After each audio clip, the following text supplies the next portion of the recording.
कीजिए। इस बात का जवाब भीम आर्मी भारत एकता मिशन के लोगों ने दिया कि हमने अपनी वाणी में वो हुनर पैदा किया, बदल दिया, रुख हवाओं का वो असर पैदा किया, और अब बदलेगी ये व्यवस्था, होगा परिवर्तन। हमने अपने अपने घर से चंद्रशेखर आजाद पैदा किया। जब भी अब बड़े भाई एडवोकेट चंद्रशेखर आजाद जी से अनुरोध करूंगा कि वो आए, अपना विचार रखें।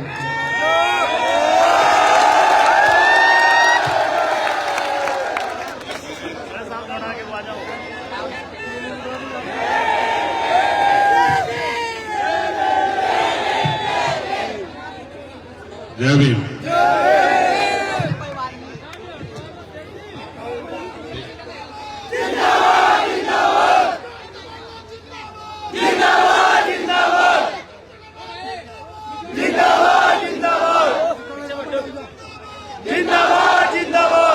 जय भीम।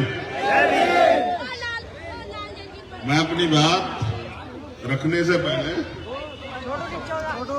आज के जो कार्यक्रम के आयोजक हैं और यहाँ हमारे जो शीर्ष नेता हैं, मैं बस उनकी जानकारी आपको दे दूं, फिर हमारे साथियों का एक अनुरोध है, उसके बाद मैं अपनी बात को रखूं। यहाँ जो कार्यक्रम के आयोजक साथी हैं, विकास मेडियान जी, अंकुर गंगवालिया जी, मनीष सम्राट जी, अजय गौतम जी, लोकेश गौतम जी, ओम कुमार जी, मणिरतन जी, विकास अंबेडकर जी, अनुज कुमार कश्यप जी, कपिल मलिरा जी, शिवम जी, टिकम बोध जी, कैप्टन आजाद जी, रणजीत सिंह जी, देव जी, दीपक जी, शुभम गौतम जी, सर्वेश जी और गौरव मोरना। फिर यहाँ उपस्थित हमारे मंडल के उपाध्यक्ष राजकुमार सैनी जी, मंडल संयोजक मिशन 17 वकीस कश्यप जी, नाजिर साहब, हमारे प्रदेश के कोर कमेटी मेंबर दीपक राणा जी और मेरठ मंडल के अध्यक्ष अनस मरगूब जी। उसके साथ यहां मंच पर उपस्थित जोन प्रभारी नीतू गौतम जी, संजीव पाल जी, प्रदेश उपाध्यक्ष पीताम्बर प्रजापति जी, प्रदेश महासचिव भाई निजाम चौधरी जी, मुजफ्फरनगर जिला पंचायत से हमारे पार्टी के सम्मानित जिला पंचायत सदस्य अमर मलिक जी, सईद जमा साहब, शाहनजर साहब, शान साहब, तमाम वो साथी जो यहाँ उपस्थित हैं। उनके बाद यहाँ के जिलाध्यक्ष सम्मानित जिलाध्यक्ष जगदीश पाल जी,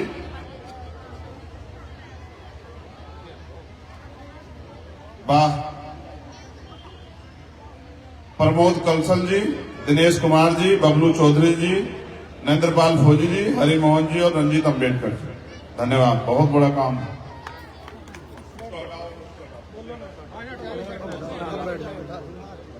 मेरे बीच में कोई रहना चाहिए।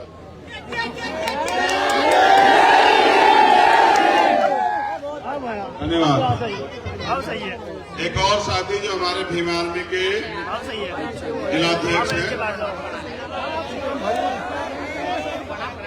रजत रिठारिया और भोकारेडी के सम्मानित ग्रामवासियों, हमारी माताएं, बहनों, बुजुर्गों, नौजवान साथियों, आप सभी का धन्यवाद कि आपने काफी लंबे समय से ये खबर मेरे पास भेजी थी कि हम भोकारेडी को बुलाना चाहते हैं।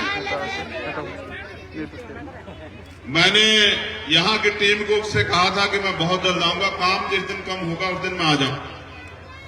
आज काम तो कम नहीं है, क्योंकि काम तो कभी कम होगा नहीं, क्योंकि जब तक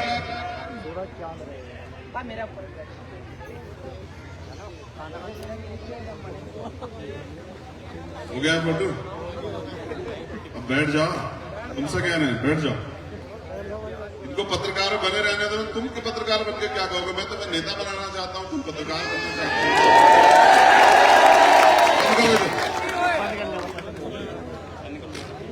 तो ये भोकारेडी की सम्मानित जमीन, यहाँ उपस्थित सम्मानित लोगों, चलो अब आपसे बात हो। यहाँ और भी कपिल जी और तमाम लोग हमारे शीर्ष नेता हैं, लेकिन मैं सबसे ज्यादा धन्यवाद दूंगा इस ग्रामवासियों का, क्योंकि उन्होंने अपना काम भी छोड़ा होगा, अपना समय निकाला होगा, अपने पैसे भी खर्च किए हैं, सब कुछ करके सिर्फ इसलिए कि मैं आपके बीच आ जाऊं। मैं वास्तविकता में बहुत प्यार करता हूं और आना भी चाहता हूं, लेकिन क्योंकि मेरे ऊपर एक जिम्मेदारी, और जिम्मेदारी ये है कि जो महापुरुष कारवा अधूरा छोड़ गए, जिनमें जो समय समय पे भारत में संत गुरु महापुरुष जन्मे, महामानव तथागत बुद्ध, संत श्रोमणी सतगुरु रविदास जी महाराज, भगवान वाल्मीकि महाराज, गुरु नानक देव, संत कबीर, और उनके बाद गुलाम भारत में, आजाद भारत में जो महापुरुष जन्मे, जिन्होंने अपने जीवन का बलिदान करके, अपने बच्चों की कुर्बानियां देके, अपने समय की कुर्बानियां देके, अपने सुख सुविधाओं की कुर्बानियां देके हमें इन जानवरों के जीवन से निकाल के इंसानों जैसा जीवन दिया, जिनमें राष्ट्रपिता ज्योतिबा फूले, छत्रपति साहू जी महाराज, परम पूज्य बाबा साहब अम्बेडकर, बाबू जगदेव प्रसाद कुशवाहा, जननायक कर्पूरी ठाकुर, महामना रामस्वरूप वर्मा, मान्यवर दीना भाना वाल्मीकि जी, और मेरे गुरु, मेरे आदर्श मान्यवर साहब श्री काशीराम। ये कहां है? उसके पास से हट जाओ यार, उसको कहो डिस्टर्ब ना करें। तो उनका एक रुका हुआ कारवां है। उन्होंने अपने जीवन में इसलिए संघर्ष किया, अपना जीवन इसलिए बलिदान किया कि आने वाली पीढ़ियां इस देश में गुलामी का जीवन ना जिए, और जो अधिकार भारतीय संविधान सभी लोगों को देता है भारत के, उन अधिकारों का उससे जीने का अवसर इस देश के कमजोर वर्गों को भी मिले। कमजोर वर्ग यानी कि महिलाएं, दलित, पिछड़े, आदिवासी, मुसलमान, जैन, सिख, बौद्ध, पारसी, सब लोगों को मिले। इसलिए उन्होंने अपने जीवन का बलिदान दिया, और मैं मानता हूं कि महापुरुषों का कर्ज हमारे ऊपर अभी है, क्योंकि महापुरुषों ने जिस उद्देश्य के लिए अपना जीवन बलिदान किया, वो उद्देश्य अभी पूरे नहीं हुए। जिस दिन वो उद्देश्य पूरे हो जाएंगे, उस दिन भारत में कोई भी असमान नहीं रहेगा। कैसे असमान? ना कोई सामाजिक रूप से असमान रहेगा, ना कोई आर्थिक रूप से असमान रहेगा, ना ही कोई धार्मिक रूप से असमान रहेगा, ना ही किसी बहन बेटी के ऊपर अन्याय अत्याचार होगा, ना ही किसी जो है गरीब को, कमजोर को सताया जाएगा, ना ही किसी की हत्या होगी, ना ही किसी की जमीन छीनी जाएगी, ना ही किसी के साथ शोषण होगा, और ना ही किसी को इस देश में रोटी, कपड़ा, मकान की समस्याएं हो। जब ऐसा राज आ जाएगा, यानी कि भारतीय संविधान पूर्ण रूप से लागू हो जाएगा, तब जाके महापुरुषों का सपना पूरा होगा। ऐसा भारत जब बन जाए,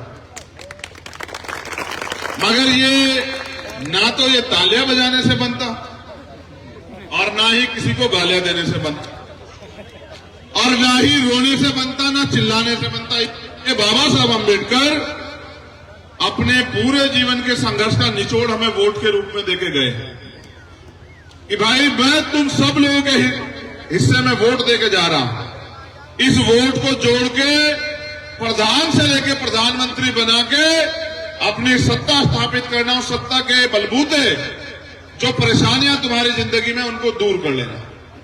लेकिन क्योंकि हम लोग अभाव में रहने वाले लोग हैं, आर्थिक रूप से कमजोर वर्ग के लोग हैं, देखो इसका उदाहरण देखो, आज भी लोगों के यहाँ बड़ी बड़ी स्टेजों पर मंच लगते हैं, हमारे लोगों ने ट्रैक्टर ट्रॉली जोड़ के मंच बना दिया। इससे पता लगता है कि हम गरीब वर्ग के लोग हैं। लेकिन अगर आप ट्रैक्टर ट्रॉली छोड़ के मुझे जमीन पे भी सम्मान देते, तो आपके लिए तो मेरे खून का एक कतरा भी जो है वो लगाने के लिए मैं तैयार हूं, क्योंकि आज मैं जो कुछ भी हूं आपकी वजह से। मैं भीम आर्मी के कार्यकर्ता का धन्यवाद देता हूं, मुजफ्फरनगर के बहुत पुराने साथी है, और मैंने इनका संघर्ष देखा। मुझे मुजफ्फरनगर की जरूरत अगर सहारनपुर में पड़ी तो सहारनपुर में थे, और मुझे अगर दिल्ली में पड़ी तो दिल्ली में थे, और अपना लोहा बनवा के आए। मैं मुजफ्फरनगर के सभी साथियों का धन्यवाद करता हूं, पूरा एक एक साथियों का, क्योंकि जब जब मुझे जरूरत पड़ी इन्होंने मेरे सम्मान की रखवाली की। और जब जिला पंचायत चुनाव आया तो भी मुझे यहां से 6-7 मेंबर जिता के एक बेटे को ये विश्वास कराया कि आप अगर मेहनत कर रहे हो तो समाज आपका साथ जरूर देगा। मैं अपने जिला पंचायत सदस्यों से भी कहना चाहता हूं जो साथी यहाँ हैं कि आपको जिला पंचायत समाज ने इसलिए बनाया है कि आप उनके बीच में रहो और उनकी जो समस्या है का आप हल करा सकते हो। जो भी विकास कार्य उनके क्षेत्र में कर सकते हो अपनी बुद्धिमानी से वो करके दिखाओ। अगर आप ये रोते रहोगे कि भाई जिला पंचायत अध्यक्ष हमारा नहीं, तो मैं ये नहीं मानता। अपने अधिकार लड़के लेने पड़ते हैं, मांगने सिर्फ भीख मिलती है, छीनने पड़ते हैं। तो आप भी अपने अधिकारों के लिए लड़ा करो, सिर्फ मुझे जो है शक्लें मत दिखाया करो।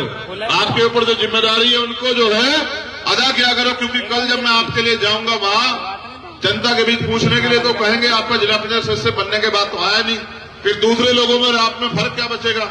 आपकी जिम्मेदारी यह है कि अपने अपने जिला पंचायत में जाया करो और वहां के लोगों के दुख दर्द सुना करो और उनके बीच में रहा करो। अगर काम भी नहीं करा पाते तो उनके साथ खड़े रहा करो, अगर उनको आपकी जरूरत पड़े तो उनके साथ रहा करो। ये जिम्मेदारी आपकी है।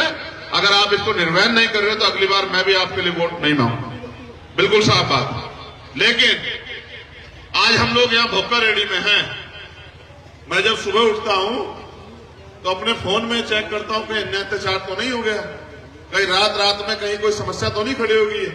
और जब मैं फोन उठा के देखता हूं या अखबार पढ़ता हूं, टीवी देखता हूं, तो मुझे पता लगता है कि कल जो है उस जिले में, कल जो है उस प्रदेश में जुल्म जाति अन्य अत्याचार हो रहा।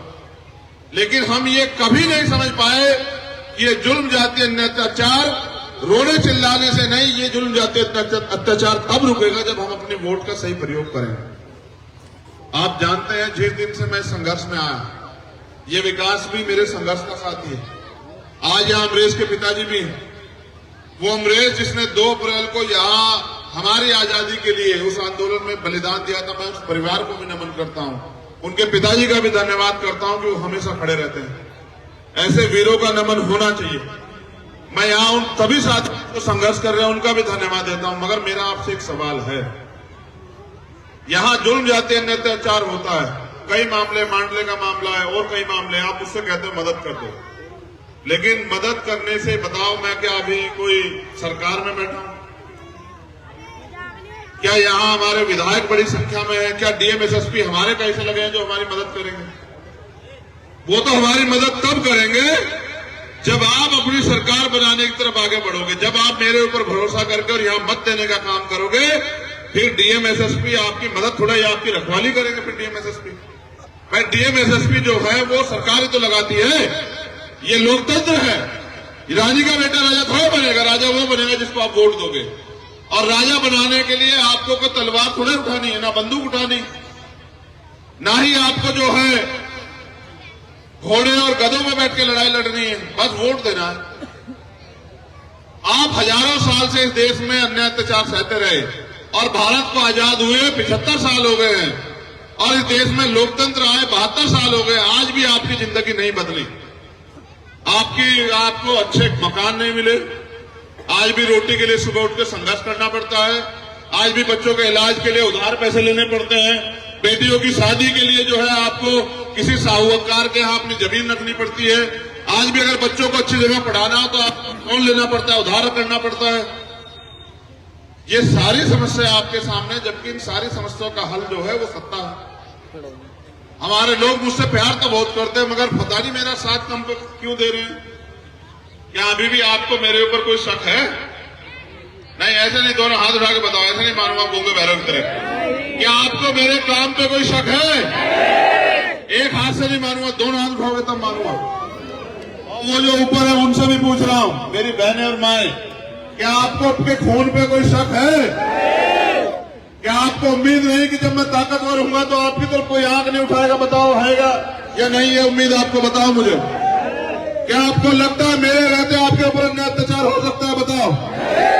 मैं अपने माइनॉरिटी के और पिछड़े वर्ग के भाइयों से पूछना चाहता हूं, अब तो दूसरे लोगों को वोट दे दे के छक्के हो, चुनाव के बाद आता है आपके मोहल्लों में कोई? देखो मेरी बात में गौर करो मेरी माए बहने, ये तो मुझसे मेरे साथ ही रहते हैं, आप मुझे कहीं कहीं मिलती हो इसलिए कह रहा हूं। बाबा साहब अम्बेडकर अपने 4-4 बच्चे कुर्बान करके गए और कुर्बान करके वो ये बात कह के गए 56 में, क्या कह के गए कि मैं बड़ी मुश्किल से तमाम तरह के अपमान सह के, अन्याय, आरोप, जुल्म जाति सह के इस कारवा को अपने अंतिम समय में कह के गए और ये कह गए कि मेरी अंतिम इच्छा है ये। हम उनके बाबा के सपूत हैं या नहीं है बताओ, चाहत उठा के। क्या हम बाबा साहब के मानने वाले हैं या नहीं है बताओ। तो मुझे जवाब दो कि जब बाबा साहब अपने अंतिम समय में ये कह के गए कि मैं बड़ी मुश्किल से तमाम तरह के अन्याय और अत्याचार अपमान आरोप सह के इस कारवा को यहां तक लेके आ पाया हूं, अगर आप इसको नहीं बढ़ा सकते तो इसको पीछे मत जान देना। आप मुझे जवाब दो आज बोक्का रेड्डी के और मुजफ्फरनगर के सम्मानित लोगों कि अगर एक बाप अपने बच्चों को कह के जाए कि मेरी अंतिम इच्छा ये है, तो बच्चों की जिम्मेदारी क्या है? अपने बाप की अंतिम इच्छा पूरी करे या अपने बाप के सपने को ठोकर मार दे? बताओ क्या है जिम्मेदारी हमारे लोगों की, बताओ। वहीं तक के लोग बताओ जो वहां तक बैठे, बताओ अपने बाप के सपने की जिम्मेदारी आपकी है या मेरी है या नहीं है, बताओ। तो भाई आप बताओ, इस देश में क्या बाबा साहब का सपना पूरा हो गया जो आप चैन से घर बैठ गए हो? बस वोट देकर सोचते हो सरकार बन जाएगी, या एक दिन इकट्ठे होकर सोचते हो सरकार बन जाएगी? जिनसे मुकाबला है वो 5 बजे शाखा चलाते हैं और हमारे लोग एक दिन इकट्ठा होते हैं और इकट्ठा भी नहीं होकर ये सोचते हैं कि हम लोग जीत जाएंगे, फिर रोते रहते हैं 5 साल कि मेरी जमीन छीन ली, मेरे घर में बुलडोजर चल गया, मेरे यहाँ बेटी के साथ हो गया या माँ के साथ हो गया, यहाँ हत्या होगी, फिर ये रोते रहते हैं। हमारे यहाँ सबसे बड़ी कमी ये है कि जब कोई संघर्ष करता होता है तब हम उसका साथ नहीं देते, और फिर क्या कहते हैं उनके जाने के बाद कि अगर बाबा साहब 10 साल जी गए होते तो आज हमारी जिंदगी पता नहीं क्या से क्या हो गई होती। अगर मान्यवर काशी राम साहब 10 साल जी गए होते तो हमारी जिंदगी पता नहीं क्या से क्या हो जाती। लेकिन जब वो संघर्ष कर रहे थे तब बैठ के तमाशा देखते हैं। मैं भी आपसे कह रहा हूं, अगर आज आप मेरा साथ नहीं दोगे तो कल मैं भी अपनी हिम्मत हार जाऊंगा। हारता इसलिए नहीं क्योंकि जब मैं अपनी बहन बेटियों को और माँ बहनों के साथ अन्य अत्याचार देखता हूं, अपने बुजुर्गों के अपमान देखता हूं, तो मेरा दिल खोल उठता है। मेरे खून में जो है वो एक तरह की अजीब सी जो है झुंझुनाहट हो जाती है कि तेरे होते हुए अन्य अत्याचार हो रहा, तेरा क्या फायदा है। इसलिए मैं रोज अपने लोगों से कहता रहता हूं कि भाई संघर्ष करो, संघर्ष करो। हमारे नौजवान साथी यहाँ बैठे, आपकी जवानी का क्या करूं मैं अगर हम यहाँ कामयाब नहीं हो रहे? बताओ। अगर आपके होते भी जब आप सड़क पे निकलते हो नीला झंडा लेके तो तमाम लोग पहचान लेते हैं कि भीम आर्मी आजाद समाज पार्टी के लोग हैं, लेकिन जब बहन बेटियों पर अन्य अत्याचार आपके बराबर के गांवों में, कस्बों में, जिलों में होता है तो फिर क्या करूं मैं? बताओ।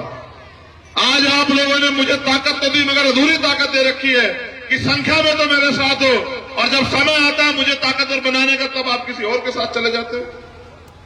तो आप ये बताओ, मैं तो चाहता हूं कि आपके सबके पक्के मकान, आपके सबको बच्चों को रोजगार मिले, अच्छी शिक्षा मिले, अच्छा इलाज हो, और जो सुविधा अमीरों को मिल रही है वो आप लोगों को मिले। आपके घर कच्चे ना रहे, मेरी माँ बहनें पैसे के लिए किसी तरफ हाथ ना फैलाएं। मैं तो चाहता हूं मगर करूं क्या? ये ताकत तो आपने आप बीजेपी के लोगों को दे रखी है। ताकत बीजेपी के लोगों को दोगे तो वो तुम्हें क्यों सम्मान का जीवन देंगे? बताओ।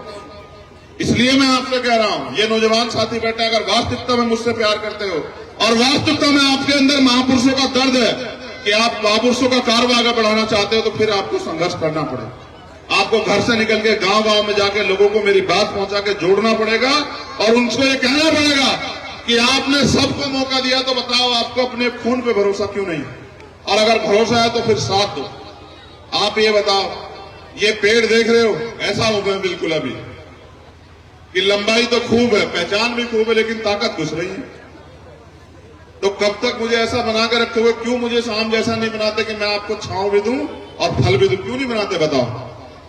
क्या मैंने आपको पिछले 7 साल में कभी निराश किया? कोई ऐसा आंदोलन बताओ, कोई ऐसा मसला बताओ जिसमें मैं खड़ा नहीं हूं? अभी देखा नहीं आपने क्या हुआ राजस्थान में? यहाँ पुलिस प्रशासन के लोग भी हैं। वहां राजस्थान में मैं गया, पुलिस के पास वो बच्चा गया कहने के लिए मेरी मदद करा दो, मेरे पिताजी के साथ मारपीट हुई है। नहीं करे मदद, 6 दिन तक वो घूमता रहा, फिर उसने सुसाइड कर लिया। और सुसाइड करके क्या लिखा उसने कि भीम आर्मी के लोग आके मेरी मदद करें। बताओ, भगवान से ज्यादा लोग तुम पे विश्वास करते हैं और तुम लोग सिर्फ वीडियो बनाने में लगे रहते हो। बताओ, पुलिस से पहले फोन आता नहीं आता भीम आर्मी को? बताओ क्यों है ये भरोसा? ये भरोसा आपके संघर्ष से है। आप कोई धन्ना सेठ नहीं हो। धन्ना सेठ होते तो ये स्टेज इतनी ऊंची होती, और धन्ना सेठ होते तो हमारे राजकुमार सैनी जी वहां नहीं खड़े होते, वो मंच पे बैठे होते। तुमने छोटा सा मंच लगाया इज्जत देने के लिए, क्योंकि गरीब लोगों के पास इज्जत ही है। मगर मैं आपसे पूछ रहा हूं कि क्या आप देख रहे हैं मुल्क के हालात क्या है? महंगाई बढ़ रही है, सरकार बढ़ा रही है। बेरोजगारी बढ़ रही है, गरीब लोग परेशान है। पढ़ लिख के कितने नौजवान घूम रहे बताओ?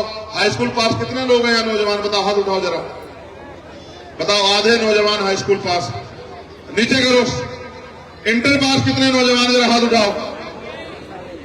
आप हाथ नीचे करके बताओ, सरकारी रोजगार वाले कितने लोग हैं यहाँ? बताओ, बताओ। तो ये सरकार पढ़ा रही है, रोजगार क्यों नहीं दे रही है? रोजगार इसलिए नहीं दे रही है कि जब आपके घर में 50-60 हजार रुपए आएंगे सरकारी तनख्वाह, तो फिर आप नहीं करोगे किसी की। फिर जो है आप मजबूरी में जो है कच्चे मकान में एक टाइम की रोटी खा के नहीं सोओगे। सरकार चाहती है कि आप रोटी के लिए मोहताज रहो। मैं भी आपसे कहना चाहता हूं कि वो आपको गिराने में लगे हैं और मैं आपके पीछे ढाल बन के खड़ा हूं कि अब ये अन्याय अत्याचार बंद होना चाहिए और वो सुख सुविधाएं जो अमीरों को मिल रही है वो मेरे गरीब समाज को मिलनी चाहिए। इसलिए मैं जो इस लड़ाई को लड़ता रहूंगा। मुझे इस दुनिया में कोई नहीं रोक सकता इस लड़ाई को लड़ने से। मैं आपके बीच पैदा हुआ हूं और इस लड़ाई को अंत तक लड़ूंगा। आप जाओ शहरों में देखो, अमीर का कुत्ता भी देसी घी में रोटी खा रहा है और एसी में सो रहा है और गाड़ी में घूम रहा है। आपके पास कितने लोगों के पास गाड़ी है? मेरी माए बहने बताओ, है 4 पहियों की गाड़ी घर में? फिर भी संघर्ष नहीं करते हो। तुम पे कुछ है भी नहीं, फिर भी अपनी तरक्की के लिए संघर्ष नहीं करते हो। इसलिए मैं आपसे कह रहा हूं, ये नौजवान साथी अगर वास्तविकता में बताओ मुझसे कितने लोग प्यार करते हैं? जरा हाथ उठाओ जरा, मैं चेक करूंगा अभी कितने लोग हाथ उठा के रखते हैं। जब नहीं उठाते मैं भी ध्यान रखूंगा आपका।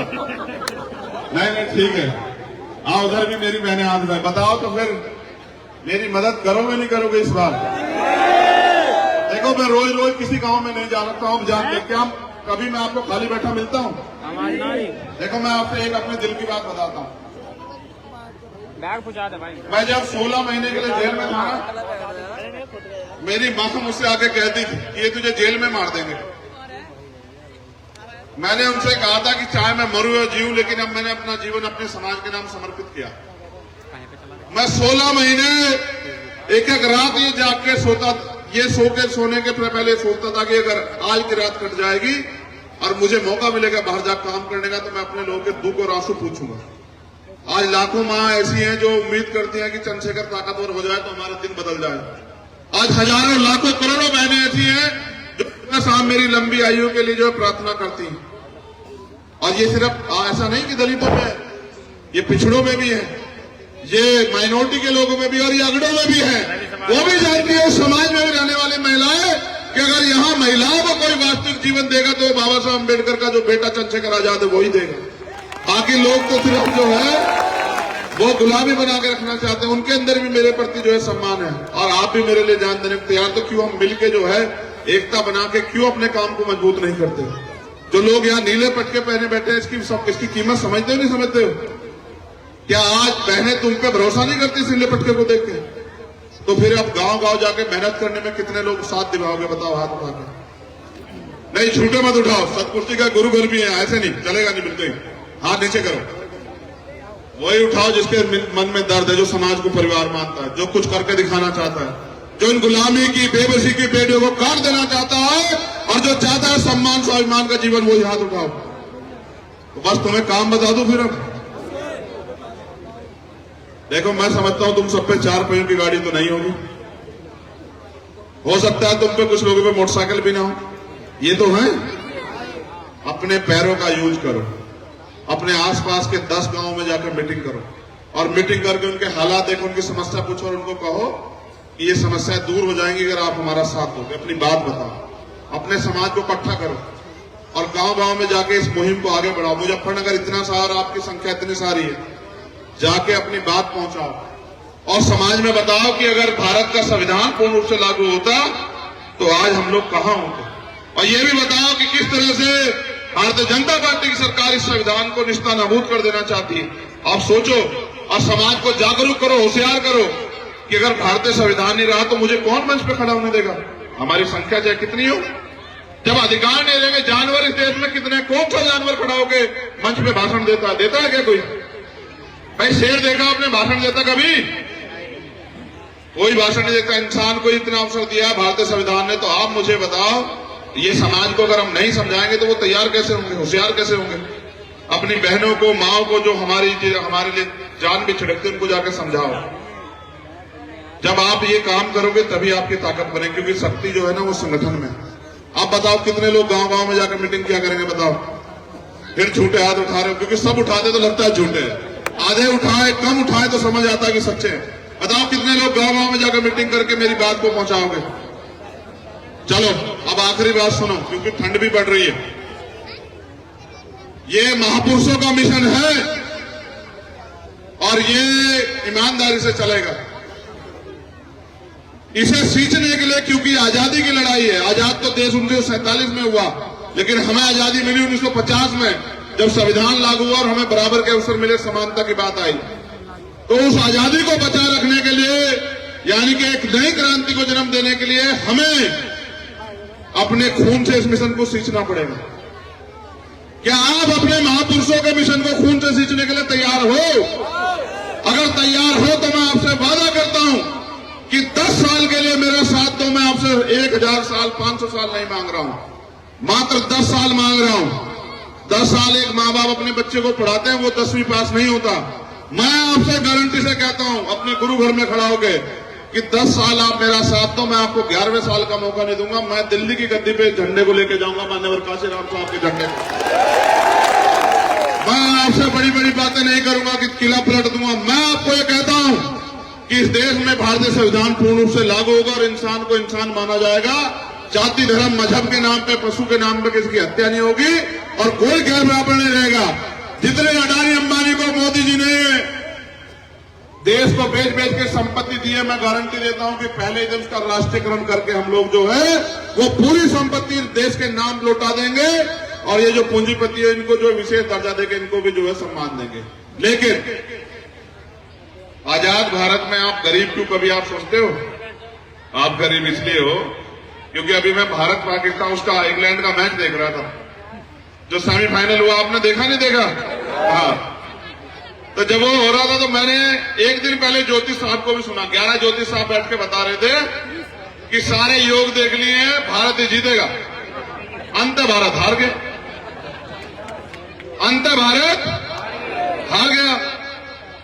तो जब अगर तुम भाग्य के भरोसे रहोगे ना, किस्मत के, तो आपके हिस्से में हार आएगी। और जिस दिन आप मेहनत करोगे ना तो आपके हिस्से में जीत आएगी, क्योंकि मेहनत कभी छिपती नहीं है। अगर आज एक गरीब प्राइमरी स्कूल के हेडमास्टर का बेटा यहां खड़ा बोल रहा है और आप उसके लिए जान देने को लिए तैयार है, तो ये सिर्फ मेहनत की देन है। अगर मैं धन्ना सेठ होता तो हो सकता है आप 4 घंटे मेरा इंतजार नहीं करते, कहते हैं आंदे भाई हम तो अपने घर जा रहे हैं। बताओ होता है नहीं होता? बताओ। आज आप अपने साधन से आते हो, ये क्या पैसे बुलाएगी भीड़े? बताओ, क्या किसी एक को बुलाने के लिए भी ट्रैक्टर, ट्रॉली या गाड़ी या मोटरसाइकिल भेजी क्या? बताओ। ये आपके प्यार का वो है और मैं अपने लहू का आखिरी कतरा और जीवन के अंतिम सांस तक आपके प्यार का कदरदान रहूंगा और इस एहसान को चुकाने का काम करूंगा कि आपने गरीब के बेटों को आगे बढ़ने की ताकत दी। लेकिन आपको मेरे जैसे सैकड़ों लोग तैयार करने पड़ेंगे। क्या आपके अंदर तैयार ये मन है कि हम सैकड़ों लोग तैयार कर दें? बताओ, मन है या नहीं है सैकड़ों लोग तैयार करने का? क्या अकेला चंद्रशेखर इस लड़ाई को जीत सकता है? तो फिर अपने अपने जिलों में चंद्रशेखर तैयार करो, अपने अपने गांवों में, कस्बों में तैयार करो।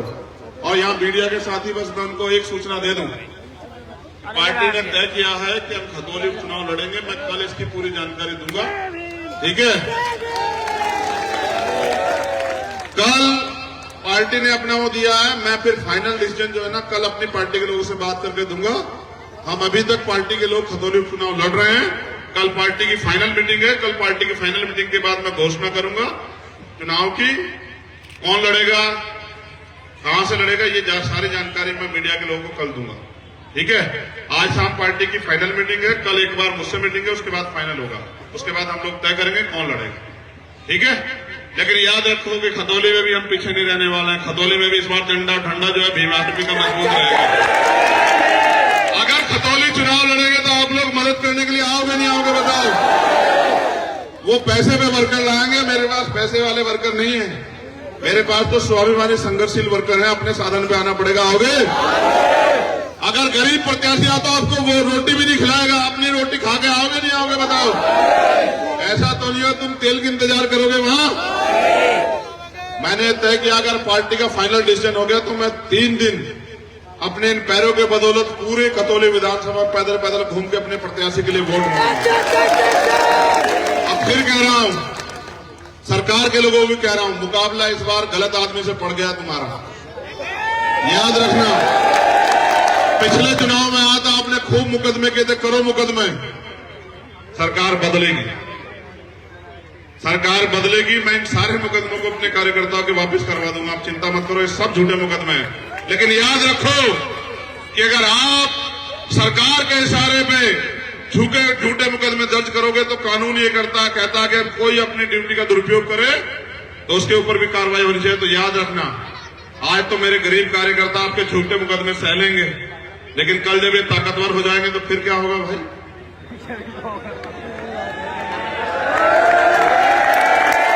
फिर ये होगा कि ये आपको किसी गरीब पे झूठे मुकदमे नहीं करने देंगे। बाकी इनको आदत है, इनको क्रांति करनी है, मुकदमे भी झेलेंगे। जेल से डर तो नहीं लगता है मुकदमों से? जब कामयाबी की तरफ बढ़ोगे तो और मुकदमे होंगे, घबरा तो नहीं जाओगे? चिंता मत करो। बहुत बहुत धन्यवाद। दोबारा से यहाँ पहुंचे सभी सम्मानित साथियों का धन्यवाद, बुक्का रेड्डी के आप जनमानस का धन्यवाद, मेरी माताओं बहनों का धन्यवाद। ठंड हो रही है इसलिए छोड़ रहा हूं कि आपकी तबीयत ना खराब हो जाए। याद रखना, आपके ऊपर उठने वाली हर अन्याय के बाद ये देश को जवाब देने के लिए आपका भाई जिंदा है, ये बात याद रखना। और जब तक मैं जिंदा हूं, मैं आपसे कह रहा हूं, जब तक मैं जिंदा हूं तो खुली सांस, खुली हवा में जियो सांस लेके। आपके ऊपर अन्याय करने वालों को सोचना पड़ेगा। आपका भाई ताकतवर हो रहा, मेरी बात को याद रखना।